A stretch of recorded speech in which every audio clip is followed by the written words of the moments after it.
Welcome everyone! Today I'm going to show you how to make super easy, quick and healthy bread. This is a basic recipe which you can use to make any type of bread with any kind of flour of your choice. You can shape it as you like and use it as a pizza base or naan or whatever you want. The dough is made with wholemeal spelt flour and buttermilk and without the addition of any kind of fat, which makes the bread very healthy. Besides, we are not using any yeast, so our bread is ready very quickly. This is of great advantage and enables you to have your freshly baked bread whenever you want, ready in minutes. We only need 4 to 5 ingredients. These are 500 grams of flour. I'm using wholemeal spelt flour because it is very healthy. 15 grams of baking powder. You could alternatively use sodium bicarbonate, 1 teaspoon, but I find its taste too overpowering and prefer baking powder. We also need 1 teaspoon of salt. I'm using pink Himalayan salt, and 365 milliliters of buttermilk. Pink Himalayan salt is very healthy as well as buttermilk, and buttermilk is a great source of calcium. Instead of buttermilk, vegans could use lemon juice with either plant-based milk or water, or they can add the lemon juice to a mixture of plant-based yogurt plus water or plant-based milk. I suggest using 3 to 4 tablespoons of lemon juice and add it to the liquid, but just try it out so that your bread doesn't become too sour but rises nicely. We also need dry flour for dusting our surface and shaping the dough. Alternatively, we could use oil for shaping. We also need some water in case our dough requires more liquid, and we need it for brushing it on top of our buns, baguettes and breads. Optionally, you can add a topping. I'm using sesame seeds, which are extremely tasty and healthy as they're rich in calcium. But you could also add any type of seeds or nuts, such as sunflower seeds, flax seeds, poppy seeds, pumpkin seeds, or oats, or even cheese as a topping.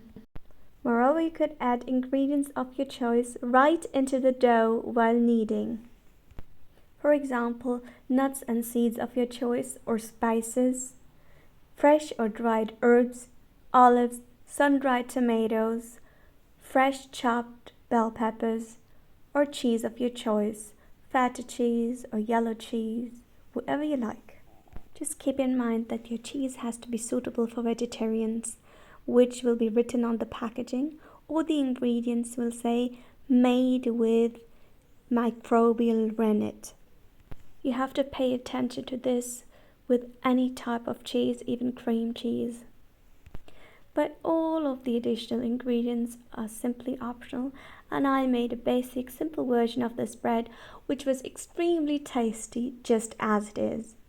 It is very important to prepare all of your ingredients before starting to knead the dough, because as soon as you combine your dry ingredient and liquid ingredients, you should hurry up to put everything into the oven as quickly as possible, so that our rising agent, our sodium bicarbonate, can chemically react with our acidic liquid, our buttermilk, and in combination with heat, this will make the dough rise up nicely and evenly.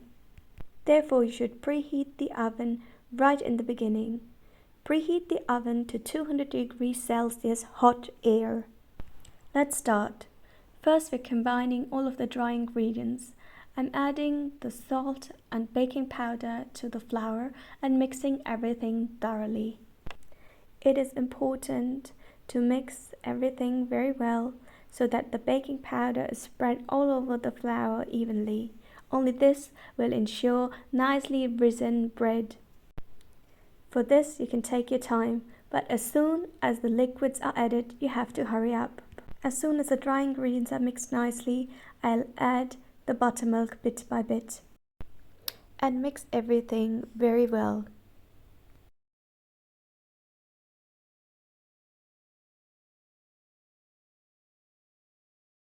Then we have to knead our dough. I noticed that the dough requires some more liquid, so I'm adding around 5 to 6 tablespoons of water. But you have to try it out yourself, as every flour is a little different. We need a soft but still shapeable dough. Contrary to wheat flour, spelt flour does not require a lot of kneading. We just have to combine all of the ingredients nicely. As soon as that is done, you can transfer your dough onto a dusted surface.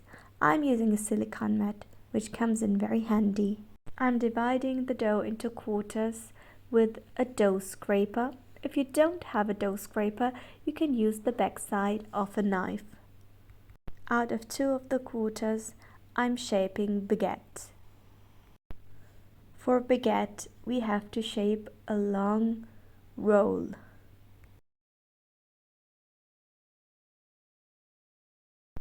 The other 2 quarters will be shaped into bread rolls buns. For that, I need to divide each quarter into 3 pieces. And then I have to shape each piece into a ball. You could even make triangle-shaped or square-shaped rolls if you like, or even braided bread. As soon as our dough is shaped, we can add a topping. We need to brush our bread with water. I'm dipping the rolls into water and then rolling them in the sesame seeds.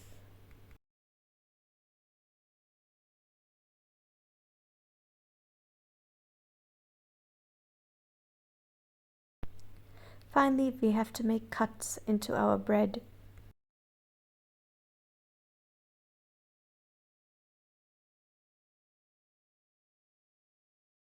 Now everything has to go into the oven.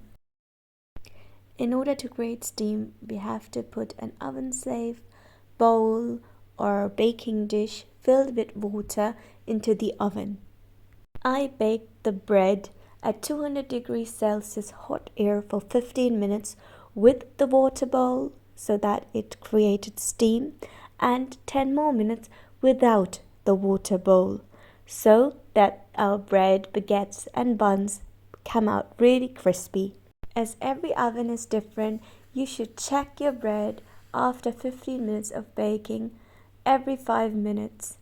All in all, our baguette and buns will need 20 to 30 minutes of baking. When our bread rolls and baguettes are ready, they look like this. As soon as they're cool, we can cut them and enjoy them.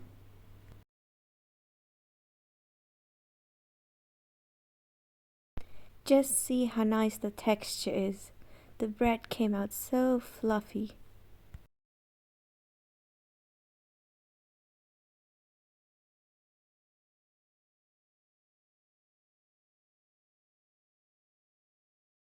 This bread is just wonderful. You can make sandwiches from it, eat it alongside a salad or soups, toast it, roast it, make bruschetta, or whatever you like.